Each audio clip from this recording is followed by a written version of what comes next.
প্রত্যেকে আশা করছি চলে এসেছো। তো আজকে দেখতে পাচ্ছ আমরা একটা নতুন ক্লাস নিয়ে হাজির হয়েছি এবং আজকের ক্লাসটা জীবনবিজ্ঞান থেকে না, আজকের ক্লাসটা হচ্ছে তোমাদের ফিজিক্যাল সায়েন্স অর্থাৎ ভৌত বিজ্ঞান থেকে।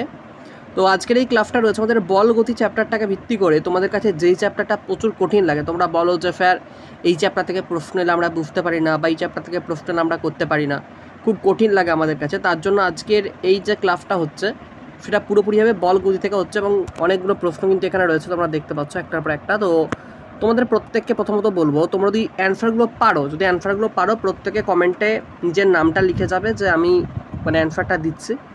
আর আমাদের যারা পেড ব্যাচ থেকে রয়েছো বা যারা এমনি নর্মালি আমাদের গ্রুপ থেকে রয়েছো, আর হ্যাঁ, প্রত্যেকের উদ্দেশ্যে একটা কথা বলি, যারা চ্যানেলটাতে নতুন অবশ্যই কিন্তু চ্যানেলটা সাবস্ক্রাইব করে রাখবে, কারণ তোমরা নিজেরা বুঝতে পারবে যে পরীক্ষার আগে তোমাদের কাছে এই প্রশ্নগুলো কতটা হেল্পফুল। আমরা রেগুলার কিন্তু প্রায় একদিন ছাড়া ছাড়া ক্লাস আমাদের চ্যানেলে করাচ্ছে এখন, এবং পরীক্ষার 1 মাস আগে থেকে এটা রেগুলার হবে এবং রেগুলার 2টো করে ক্লাস থাকবে। তো এটা হচ্ছে তোমাদের কাছে সবথেকে বড় ঘোষণা যে রেগুলার 2টো করে ক্লাস থাকছে। এবং এর আগের বছর আমাদের কাছে ক্লাস করে প্রচুর ক্যান্ডিডেট শুধুমাত্র ফ্রি ক্লাসগুলো করে এবং নিজের সেলফ স্টাডি করে একটা গভর্নমেন্ট কলেজ কিন্তু ছিনিয়ে নিয়েছে। তো তোমাদের কাছে সেই জন্য একটা বড় সুযোগ থাকছে যে তোমরাও কোনো প্রকার যারা কোচিং নাওনি, বা যারা বলছো যে স্যার প্রশ্নপত্র দিয়ে কঠিন হয় কীভাবে অ্যান্সার দেবো, বা যারা বলছো যে আমরা পারবো কি না, যদি রেগুলার শুধুমাত্র আমাদের এই ফ্রি ক্লাসগুলো করো, তোমরা কিন্তু একটা গভর্নমেন্ট কলেজ আরামসে ধরে রাখতে তোমরা গভর্নমেন্ট কলেজ কিন্তু পেয়ে যাবে, যদি এই ক্লাসগুলো রেগুলার মনোযোগ দিয়ে করো এবং নিজে একটু সেলফ স্টাডি করো। ঠিক আছে, এটা নিয়ে নতুন করে কিছু বলার নয়। আর হ্যাঁ, যারা যেখান থেকে ভিডিওটা দেখছো অবশ্যই একটা লাইক করে দিও। ঠিক আছে, লাইক করতে ভুলো না। সাবস্ক্রাইব করার পর বেল বাটনটাকে অল করে দিও। আর যারা হোয়াটসঅ্যাপ গ্রুপে এখনও অবধি জয়েন করোনি, নিচের ডেসক্রিপশন বক্সে হোয়াটসঅ্যাপ গ্রুপের লিঙ্ক দেওয়া আছে। ঠিক আছে, ওই ডেসক্রিপশন বক্স থেকে হোয়াটসঅ্যাপ গ্রুপে কিন্তু অবশ্যই জয়েন করে দাও। আর নতুন করে কিছু বলার নেই, যারা আমাদের ব্যাচে জয়েন হতে চাইছো, একটা কন্ট্যাক্ট নাম্বার দেখো আমি লিখে দিয়েছি এখানে, 7001946335। এই কন্ট্যাক্ট নাম্বারে আমাদের ব্যাচে যারা অ্যাডমিশন নিতে চাইছো ক্লাস থেকে, তো তারা অবশ্যই এই নাম্বারে কন্ট্যাক্ট করবে। ঠিক আছে, বা মক টেস্ট ব্যাচ আমাদের কিন্তু শুরু হয়েছে অলরেডি। মক টেস্ট ব্যাচের ফিস রয়েছে মাত্র 199 টাকা। মাত্র 199 টাকা আমরা প্রচুর মক টেস্ট কিন্তু নিচ্ছে অলরেডি। তো যারা মক টেস্ট ব্যাচে জয়েন হতে চাইছো তারা এই নাম্বারে কন্ট্যাক্ট করে। মক টেস্ট ব্যাচের ফিস রয়েছে 199 টাকা। আমরা প্রতিটা সাবজেক্টের মক টেস্ট নিয়ে থাকি, তারা জয়েন করবে এই নাম্বারে কন্ট্যাক্ট করে। ঠিক আছে, চলো ক্লাসটা শুরু করা যাক। বস্তুর উপর প্রযুক্ত বল যার সঙ্গে সমানুপাতিক তা হলো কার্যের হার, ভরবেগের পরিবর্তন, ক্ষমতার হার, বস্তুর গতিবেগ। চলো আমরা একটা একটা করে ব্যাখ্যা করতে থাকি। এবার তোমাদেরকে প্রথমেই বলি যে কার্য কী। তোমরা প্রত্যেকে জানো যে কার্য বলতে অ্যাকচুয়ালি কী বোঝায়। কার্যকে আমরা চিহ্নিত করি, কার্য মানে কাজ বা ওয়ার্ক। এই ওয়ার্ক বা কার্যকে আমরা চিহ্নিত করি কী দ্বারা না, এফ ইন্টু এফ। এবার এফ মানে প্রত্যেকে জানো কি বল, আর এস মানে আমরা বলি সরণ বা ডিসপ্লেসমেন্ট বলে থাকি। তো এক কথায় সংজ্ঞাটা কি, যে কোনো বস্তুর উপর বল প্রয়োগ করলে বস্তুটির যে সরণ ঘটে সেটা হচ্ছে কাজ। অ্যাকচুয়াল তো এটাই। তোমরা নিজেরা যদি একটু কল্পনা করে ভেবে দেখো যে ধরো তুমি এখানে একটা ধরো কোনো একটা বস্তুকে রেখেছিলে, তাই তো, বস্তুকে রেখেছি। এবার বস্তুটাকে তুমি চাইছো এই জায়গা থেকে আমি এই জায়গায় নিয়ে যাব। এই যে বস্তুটা আছে, এই বস্তুটাকে তুমি কী চাইছো না এই জায়গাতে আছে। ঠিক আছে, এই জায়গাতে আছে, আমি এই জায়গাটাকেও নিয়ে আসবো। তাহলে তুমি তো বস্তুটাকে এমনি চলে আসবে না, তোমাকে নিশ্চয়ই কী করতে হবে, বস্তুটার উপর কী করতে হবে, একটা বল প্রয়োগ করতে হবে। মানে তোমাকে বস্তুটাকে হাতে করে নিয়ে তুলতে হবে বা ঠেলা দিতে হবে যেন বস্তুটা গড়িয়ে এই জায়গায় আসে, অথবা হাতে করে তুলে নিয়ে গিয়ে এখানে রাখতে হবে। এটাই সিম্পল। দেখবে যখন তোমার বাড়িতে তোমার মা বলে যে কোনো কিছু একটা কাজ করতে, যদি বলে যে এক কাজ কর, তুই এখানেতে তোর বইগুলো রয়েছে, বইগুলো এই বাড়ি থেকে ওই অন্য বাড়িতে নিয়ে যা। তাহলে একটা বাড়ি থেকে অন্য একটা বাড়িতে নিয়ে যেতে তোমাকে কী করতে হচ্ছে, বইগুলোকে তুলতে হবে। বইগুলো তো এমনি চলে যাবে না, ওগুলো তো জড় পদার্থ। তাহলে বইগুলোকে তোমাকে হাতে করে তুলতে হবে। তোলার পর এই বাড়ি থেকে পরের যে রুমটা তোমার রয়েছে সেই রুমটাতে বা পরের যে বাড়িটা রয়েছে তোমাকে সেখানে নিয়ে যেতে হবে। তাহলে সেখানে দেখো তুমি বইটার উপর কী করছো, একটা ফোর্স দিচ্ছ বা একটা বল প্রয়োগ করছো, তোমার শরীর থেকে একটা কী করছো, একটা বল দিচ্ছ। বল প্রয়োগ করলে, বল প্রয়োগ করার ফলে দেখো সেই বইগুলো একটা রুম থেকে অন্য একটা রুমে কী হলো, সরে গেল। তাহলে এই সরে যাওয়ার ঘটনাটাকে কী হলো, সরণ বলছি না, তাই তো, একটা নির্দিষ্ট দিকে সরে যাচ্ছে। সরণ নাকি একটা নির্দিষ্ট দিক, মানে তোমার একটা রুম থেকে অপর একটা রুম মানে একটা নির্দিষ্ট রুমে সরে গেল। তো এই জন্য কী হলো, তাহলে সরণ ঘটলো প্লাস তুমি বল প্রয়োগ করেছো, তাই জন্য কী হলো, বল ইন্টু সরণ সমান কী বলছে, কার্য। তাহলে এটা একটা কার্য হয়ে গেল, মানে তুমি এইটাই হচ্ছে কী বলতে চাইছি, কার্য। তাহলে এটা কী হবে, যে বস্তুর উপর প্রযুক্ত বল যার সঙ্গে সমানুপাতিক। দেখো বস্তুর উপর প্রযুক্ত বল কিন্তু কোনোদিন কার্যের সঙ্গে সমানুপাতিক হয় না, হয় কি, হয় না। আচ্ছা, নেক্সট বলছে দেখো ক্ষমতার হার। ক্ষমতা কাকে বলে না, ক্ষমতা হচ্ছে এই যে সময়ের সাথে সাথে তুমি যে কার্যটা করছো, কি বললাম, সময়ের সাথে সাথে যে তুমি কার্যটা করছো সেই কার্যটাকে আমরা কি বলছি গো, সেই কার্যটা হচ্ছে ক্ষমতা। যে ধরো তুমি, আমি বলছি ধরো সময়ের সাথে সাথে কেমন, ধরো তুমি এই যে আমি যদি বলি যে ক্ষমতা সমান কি লিখতে পারি, ক্ষমতাকে আমরা চিহ্ন করি পাওয়ার, পাওয়ার মানে ক্ষমতা, পি ইকুয়ালস টু কি লিখতে পারি জানো, পি ইকুয়ালস টু লিখতে পারি ডব্লিউ বাই কি টি। এবার ওয়ার্ক, ওয়ার্ক মানে কি কার্য, টি মানে কি সময়, তাই তো, ওয়ার্ক মানে কি কার্য এবং টি মানে হচ্ছে কি সময়, তাহলে কৃতকার্য বাই সময় সমান কি ক্ষমতা। এবার তুমি বইগুলোকে নিয়ে যেতে যে সময়টা লেগেছে বা ওই কাজটা করতে তোমার যদি বইটাকে নিয়ে যেতে তোমার যদি 2 মিনিট লাগে অন্য একটা বাড়িতে, তাহলে 2 মিনিট সময়ে তুমি কতটা নিয়ে গেছো না, তুমি কী করছো ওইগুলো ফুরিয়ে নিয়েছো, তাহলে 2 মিনিট সময়ে তুমি কাজটা করছো, সেটা হচ্ছে তোমার কি ক্ষমতা। এই সময়ের সঙ্গে সঙ্গে কার্য করার হারটাই হচ্ছে কি না ক্ষমতা, ঠিক আছে। এটা তাহলে ক্ষমতার হয়ে গেল। আচ্ছা, বস্তুর গতিবেগ মানে ধরো একটা বস্তু যে বেগ নিয়ে যাচ্ছে সামনের দিকে বা পেছনের দিকে যে বেগ নিয়ে যাচ্ছে সেটা হচ্ছে বস্তুর গতিবেগ। আর ভরবেগ মানে কি বলো তো, ভরবেগ ইকুয়ালস টু আমরা কি পি ইকুয়ালস টু কি লিখতে পারি জানো, এম ইন্টু ভি, মানে ভর ইন্টু বেগ সমান হচ্ছে ভরবেগ, ঠিক আছে।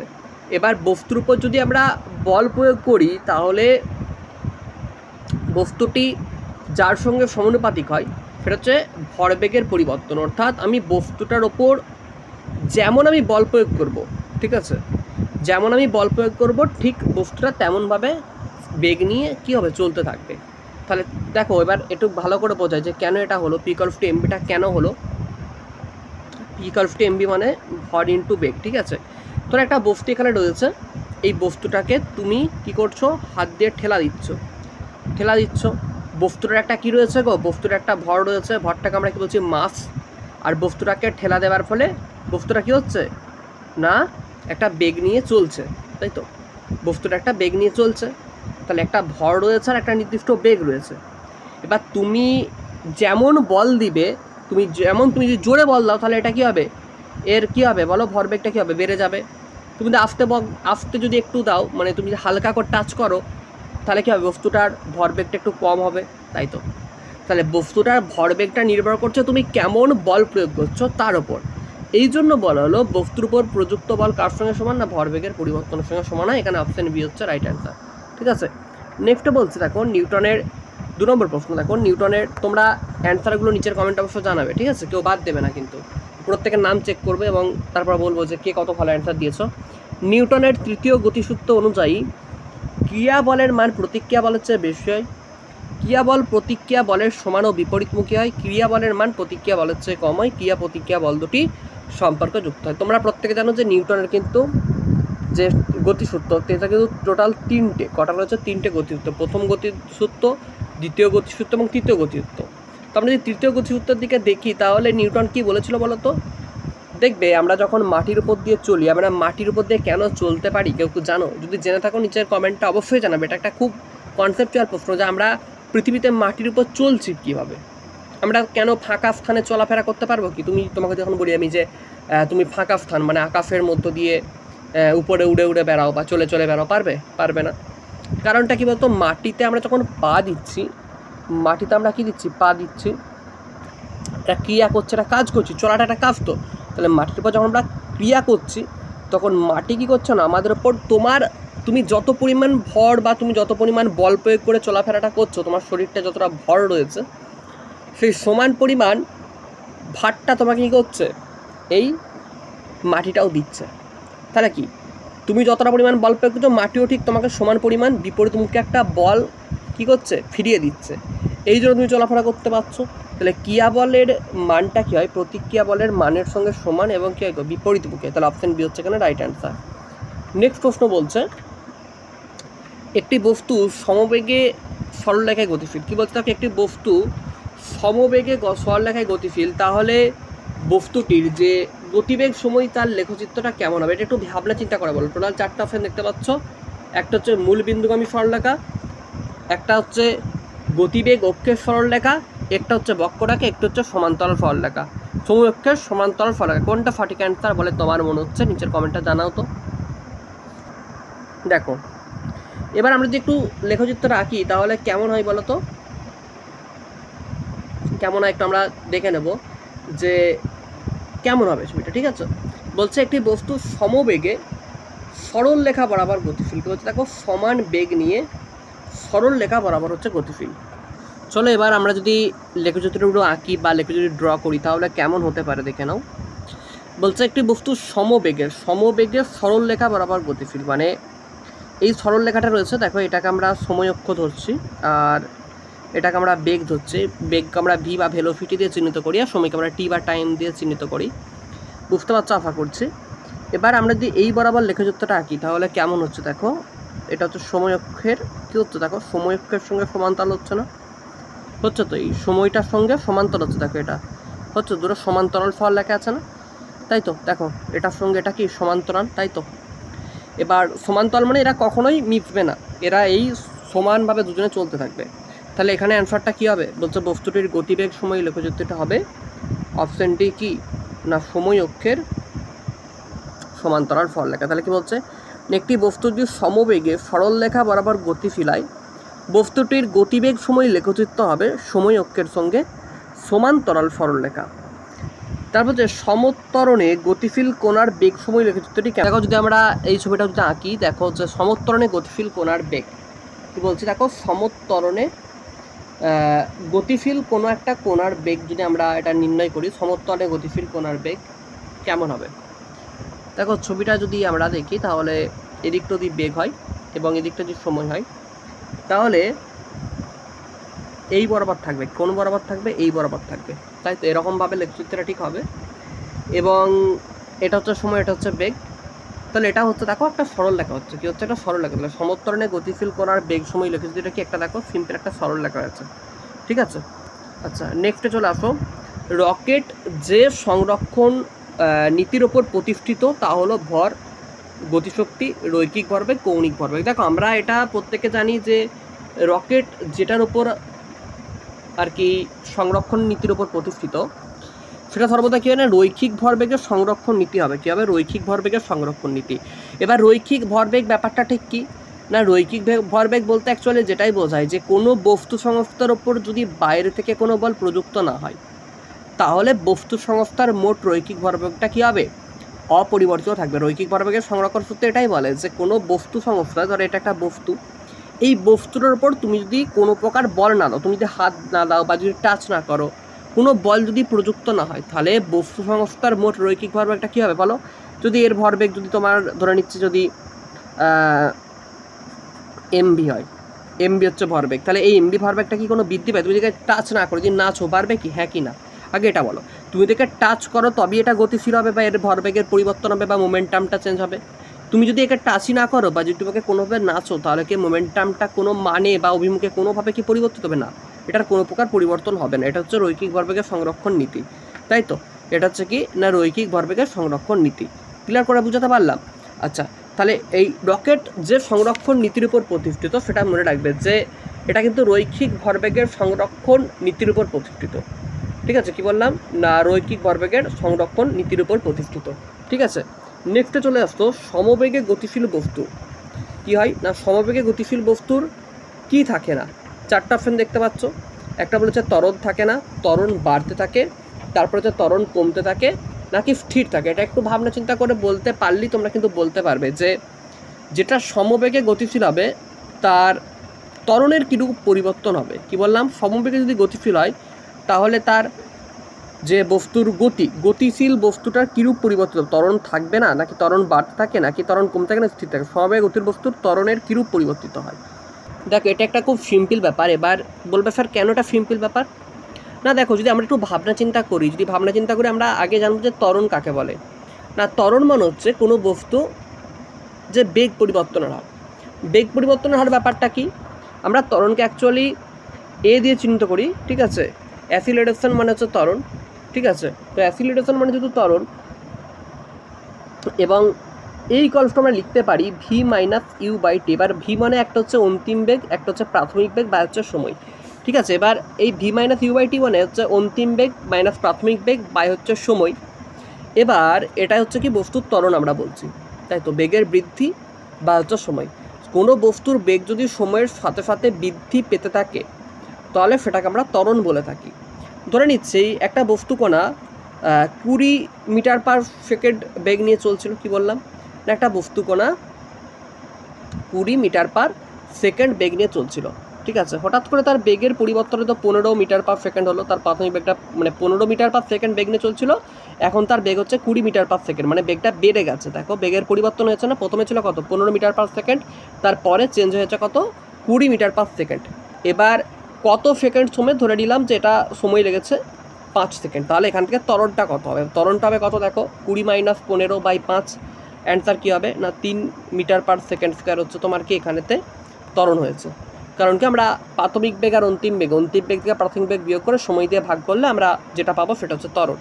এবার যদি এখানে বলেছে সমবেগে গতিশীল, দেখো সমবেগ মানে 20 মিটার পার সেকেন্ড বেগ নিয়ে চলছিল এবং এই বেগটা নিয়েই চলছে, কি 15 মিটার পার সেকেন্ড বেগ নিয়ে চলছিল, এই বেগটা নিয়েই চলছে। যদি এই বেগটা নিয়ে চলে, যদি এখানে বেগের কোনো পরিবর্তন না হয়, দেখো 15 মিটার পার সেকেন্ড বেগ নিয়ে চলছিল, এই বেগটা নিয়েই চলছে, কোনো বেগের পরিবর্তন কিন্তু ঘটছে না। তাহলে বেগের পরিবর্তন না ঘটলে ত্বরণটা কী হবে গো?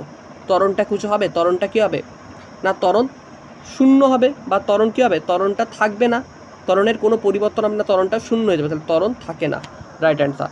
নেক্সটটা বলছে চলন্ত সাইকেলের চাকার যে গতি, সেই গতিটা কী গতি? মিশ্র গতি, ঘূর্ণন গতি, বৃত্তীয় গতি, রৈখিক গতি। এবার এখন তোমাদেরকে জানতে হবে যে গতি কি। তোমরা প্রত্যেকে জানো গতি মানে কি, কোনো একটা নির্দিষ্ট দিকে গতিশীল নাকি, মানে স্থির ছিল সেটা হঠাৎ করে পরিবর্তন হচ্ছে, মানে স্থির অবস্থা থেকে হঠাৎ করে চলতে শুরু করা বা যেতে শুরু করা, সেটা হচ্ছে গতি বা অবস্থার পরিবর্তন হওয়া। এবার এই গতির না অনেকগুলো ভাগ আছে, ঠিক আছে, কি বললাম বিভিন্ন প্রকার গতি আছে। এবার প্রধানত গতিশীল বস্তুকে আমরা দুটো ভাগে ভাগ করতে পারি।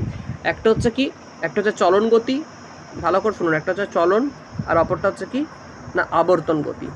কি বললাম? চলন গতি আর অপরটা হচ্ছে কি আবর্তন গতি। আচ্ছা, যারা সাবস্ক্রাইব করছো অবশ্যই সাবস্ক্রাইব করো। আর যারা আমাদের এখনও পর্যন্ত মানে মক টেস্ট ব্যাচে অ্যাডমিশন নিতে চাইছো, আমরা খুব ইম্পর্টেন্ট প্রশ্ন দিই যেগুলো পরীক্ষার জন্য খুব ইম্পর্টেন্ট। তোমাদের ইচ্ছা হয় একদম মাত্র কমপ্লিট 199 টাকা, কন্ট্যাক্ট নাম্বার 7001946335, এই নাম্বারে কন্ট্যাক্ট করো। আমরা মক টেস্ট ব্যাচের জন্য ক্লাস কিন্তু অলরেডি শুরু হয়ে গেছে এবং মক টেস্ট ব্যাচে কিন্তু অ্যাডমিশন চলছে। আচ্ছা চলো, চলন এবং আবর্তন গতি, ঠিক আছে। এবার এই চলন গতির না দুটো ভাগ আছে, একটা হচ্ছে সরল চলন, কি বলছে, একটা হচ্ছে তোমার সরল চলন, অপরটা হচ্ছে কি না বক্র চলন, ঠিক আছে। একটা হচ্ছে সরল চলন গতি এবং অপরটা হচ্ছে কি বক্র চলন গতি, রাইট। এবার এই আবর্তন গতির আবার দুটো ভাগ আছে, কি বলতো, একটা হচ্ছে বৃত্তীয় আবর্তন গতি, একটা হচ্ছে বৃত্তীয় গতি, আর একটা হচ্ছে কি ঘূর্ণন গতি, একটা হচ্ছে কি বৃত্তীয় গতি, অপরটা হচ্ছে কি না ঘূর্ণন গতি, ঠিক আছে। এবার আমরা বলতে চাইছি যে চলন্ত সাইকেলের চাকার গতি এটা কীরূপ গতি। দেখো মনে রাখবে যে চলন্ত চাকার সাইকেল যখন ঘুরছে তখন দেখো সাইকেলের চাকাটা কি হচ্ছে, রাস্তার উপর দিয়ে যাচ্ছে, মানে কি একদিকে তোমার চলন হচ্ছে, একদিকে তোমার চলন হচ্ছে, আর একদিকে কী হচ্ছে না একদিকে চলন হচ্ছে এবং একদিকে হচ্ছে কি হচ্ছে ঘূর্ণন হচ্ছে, মানে চলছে প্লাস ঘুরছে, তাহলে চলন প্লাস ঘূর্ণন, এই চলন এবং ঘূর্ণনকে করতে বলা হচ্ছে মিশ্র গতি। তাহলে একটা হচ্ছে চলন গতি, অপরটা হচ্ছে ঘূর্ণন গতি। এই চলন এবং ঘূর্ণনকে করতে মিক্সড করলে বলে মিশ্র গতি, কারণ দুটো গতির মিশিয়ে হচ্ছে, তাই চলন্ত সাইকেলের চাকার গতি হলো কি মিশ্র গতির উদাহরণ। তারপর নেক্সট প্রশ্ন বলেছে, খুব ইজি প্রশ্ন দিয়েছে, কত বল প্রয়োগ করলে 10 গ্রাম কোনো ভরের বস্তুর ত্বরণ 6 সেন্টিমিটার পার সেকেন্ড স্কোয়ার হবে। কত বল প্রয়োগ করলে, আমরা কি জানি F সমান ma, তাই তো F সমান ma, ma মানে ভর, m মানে ভর। তাহলে আমরা এখন কি জানবো যে কত বল, এফটা বের করতে বলেছে, তাহলে আমরা m দেওয়া আছে, m কত দেওয়া আছে দেখো 10 গ্রাম দেওয়া আছে, আর এখানে তোমার ত্বরণের মান 6 দেওয়া আছে, তাহলে 10টা কত 60। তাহলে আমরা বলের একক কি জানি 60 ডাইন, এখানে অ্যান্সার আছে দেখো 60 ডাইন হচ্ছে অ্যান্সার। আর সিজিএস পদ্ধতিতে বলের একক আমরা জানি ডাইন, আর এসআই পদ্ধতিতে বলের একক আমরা কি জানি নিউটন। তাহলে এখানে রাইট অ্যান্সার হচ্ছে কি না 60 ডাইন, ঠিক আছে। এখানে তাহলে রাইট অ্যান্সার হচ্ছে কি না 60 ডাইন। নেক্সটে বলেছে দেখো যে চলন্ত গাড়ি হঠাৎ থেমে গেলে আরোহীরা সামনের দিকে ঝুঁকে পড়ে, এর কারণ কি। প্রশ্নগুলো প্রচণ্ড ইম্পর্টেন্ট, এইরকম প্রশ্ন দেবে ভেবে চিন্তে অ্যান্সার করবে, ঠিক আছে। প্রশ্ন যে তোমাকে একবারে পৃথিবীর বাইরে থেকে একটা বলেছিল না পৃথিবীর বাইরে থেকে প্রশ্ন হবে, এরকম পৃথিবীর বাইরে থেকে প্রশ্ন হবে না, প্রশ্ন ইজি হবে। তো তুমি ভাববে সেই পৃথিবীর বাইরে থেকে প্রশ্নটা এসেছে, জীবনে তো আমি বইয়ে দেখিনি, করতে পারবো, এই ভাবনাগুলো ভাবলে কিন্তু চলবে না। প্রশ্ন সোজা হবে, প্রশ্ন পারার মতো কোশ্চেন হবে, ঠিক আছে। শুধু একটু মস্তিষ্ক ঠান্ডা রেখে পরীক্ষা দেবে, দেখবে পরীক্ষাটা ভালো হয়েছে। তার মধ্যে দেখো চলন্ত গাড়ি হঠাৎ থেমে গেলে আরোহীরা সামনের দিকে হেলে পড়ে কেন। এবার যদি এটার দিকে আমরা লক্ষ্য করি আমরা জানবো যে এখানে কিন্তু দুটো জাড্য রয়েছে। কি রয়েছে? জাড্য বলে একটা কথা আসছে, একটা হচ্ছে স্থিতি জাড্য আর অপরটা হচ্ছে কিনা গতি জাড্য। ঠিক আছে, এবার চলন্ত গাড়ি, এবার গতি জাড্য স্থিতি জাড্য ব্যাপারটা একটু ভালো করে জেনে নাও, এই জায়গাটা কোনোদিন ভুল হবে না। দেখো, যে ধর্মের জন্য গতিশীল বস্তু কি হয়, তার গতিটা বজায় রাখার চেষ্টা করে, তাহলে গতিশীল বস্তু কি হবে না, তার গতিটা বজায় রাখার চেষ্টা করবে, সেটা হচ্ছে গতিজাড্য। আর স্থির অবস্থায় স্থিতিশীল বস্তুটা কী করবে, তার স্থির অবস্থাটা বজায় রাখার চেষ্টা করবে। মানে ধরো তুমি স্থিরভাবে বসে আছো, তুমি চেয়ারেতে স্থিরভাবে বসে আছো, ঠিক আছে, তুমি চেয়ারেতে স্থিরভাবে বসে আছো, ঠিক আছে, একটা সাপোজ একটা চেয়ারে তুমি স্থিরভাবে বসে আছো। এবার তোমাকে যদি কেউ টেনে তুলে হাতটা ধরে, তোমাকে একজন বললে এই চলাই, তোমার হাতটা ধরে টেনে তুলে নিচ্ছে, তো তুমি কি করবে? তুমি তো চাইবে চেয়ারে বসে থাকতে, তাহলে তুমি স্থিতিশীল বা স্থির অবস্থায় চেয়ারে বসেছিলে, তুমি কি করছো? তুমি সেই স্থির অবস্থায় বসে থাকার চেষ্টা করো, তোমার মনে হচ্ছে না যে আমি উঠবো, আবার ভালো লাগছে না উঠতে, তাহলে তুমি স্থির অবস্থাতে তুমি আবার সেই স্থির অবস্থাতেই যেতে চেষ্টা করছো, মানে তুমি বসেছিলে, তুমি চাইছো বসে থাকতে, এটা হচ্ছে স্থিতিজাড্য। এবার তুমি হয়তো খেলছো, তুমি তো খুব জোরে ছুটছো, তখন তোমার হাতটা ধরে কেউ টেনে বললেই চলাই খেলতে হবে না এখন, অন্য জায়গায় যেতে হবে বা বসতে হবে, তুমি কি বলবে? আমি খেলছি, এখন খেলবো না। মানে তুমি গতিশীল অবস্থায় রয়েছো, তুমি চাইছো আমি গতিটাকেই বজায় রাখবে, এটা হচ্ছে গতিজাড্য। ঠিক তেমনই ধরো এবার এখানে বলতে চাইছে চলন্ত গাড়ি, তাহলে চলন্ত গাড়ি মানে কি? সে গাড়িটা যখন চলছে তখন প্যাসেঞ্জার যদি সিটে বসে থাকে বা প্যাসেঞ্জার যদি বাসের মতো দাঁড়িয়ে থাকে, তাহলে কি তার পাটাও তো গাড়ির সঙ্গে চলনশীল, তাই তো? তাহলে সেও চলছে, তো মানে গাড়িটা চলছে মানে কি, গাড়িটা চলনশীল, মানে ব্যক্তিটাও নিশ্চয়ই একটা নির্দিষ্ট জায়গায় স্থির নেই, গাড়ির সঙ্গে সঙ্গে ব্যক্তিটাও একটা নির্দিষ্ট জায়গা থেকে ফরে চলে যাচ্ছে, তার মানে এটা কিন্তু কি গতিজাড্য, কারণ সে তার গতিটাকেই বজায় রাখার চেষ্টা করবে। তার পাগুলো কি হচ্ছে বাফের মধ্যে দেওয়া আছে, তাহলে বাফটা চলছে মানে তার পাগুলো টাচে আছে, মানে পাগুলোও নিশ্চয়ই বাফের সঙ্গে সঙ্গে গতিশীল অবস্থায় রয়েছে, তাহলে কী করবে? সে তার গতিশীল অবস্থাটা বজায় রাখার চেষ্টা করছে, এর ফলে সামনের দিকে হেলে পড়ছে, এটা হচ্ছে স্থিতিজাড্য। গতিজাড্যের জন্য এরকমটা ঘটে। আর স্থিতিজাড্য হলে কী হবে? পেছন দিকে উল্টে যাবে, সেটা হচ্ছে কি স্থিতিজাড্য, তখন স্থির অবস্থা বজায় রাখার চেষ্টা। যখন বাফটা যদি স্থির হয়, তাহলে তার পাগুলো স্থির রয়েছে, চলছে না, একটা নির্দিষ্ট স্থির রয়েছে, তাহলে তখন কী হবে? যখনই গাড়িটা স্টার্ট হবে, যখন চলতে শুরু করবে, তখন পেছনের দিকে এলে পড়বে, এটা হচ্ছে কি স্থিতিজাড্যর কারণে। আর এটা যেটা এখানে বলছে সামনের দিকে এলে পরে চলন্ত গাড়ি, এটা কি চলন্ত বলি, দেখুন যখনই দেখবে চলন্ত বলেছে তখনই হবে গতি, যখনই বলবে স্থির গাড়ি তখনই হবে কিন্তু স্থিতি, এটা কমাবে, এটা দেখে খেয়াল করবে চলন্ত বলেছে নাকি স্থির বলেছে। ঠিক আছে, চলো নেক্সট প্রশ্ন আসছে। একটি রকেট প্রতি সেকেন্ডে 10 কেজি জ্বালানি দহন করে এবং উৎপন্ন গ্যাস হচ্ছে কত? 1000 মিটার পার সেকেন্ড। রকেট থেকে নির্গত ঊর্ধ্বঘাত, এবার বলবে স্যার ঊর্ধ্বঘাত ব্যাপারটা কি? মনে রাখবে ঊর্ধ্বঘাত বলুক যাই বলুক, এটা মানে হচ্ছে বল, ঘাত একটা বলের উদাহরণ, তাহলে এখানে ঊর্ধ্বঘাত মানে বল, তাহলে তোমাকে এখানে কী কী দিয়েছে দেখো, 10 K, 1000 metre per second, 10 K, K G M mass বা ভর, 1000 মিটার পার সেকেন্ড, এটা কি বলো তো? এটা হচ্ছে তোমার বেগ নাকি? হ্যাঁ, মিটার পার সেকেন্ড, এটা তোমার কী দিয়েছে না, এটা হচ্ছে তোমার উৎপন্ন gas 1000 metre per second rocket থেকে নির্গত হচ্ছে, এটা তোমার বেগ দিয়ে দিয়েছে। তাহলে এখানে আছে এটা তোমার সেকেন্ড স্কোয়ার হতো, এটা একটু ভুল করেছে।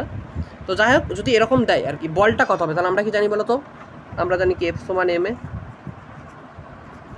এফ সমান এম এ। তাহলে এবার তুমি কি করবে?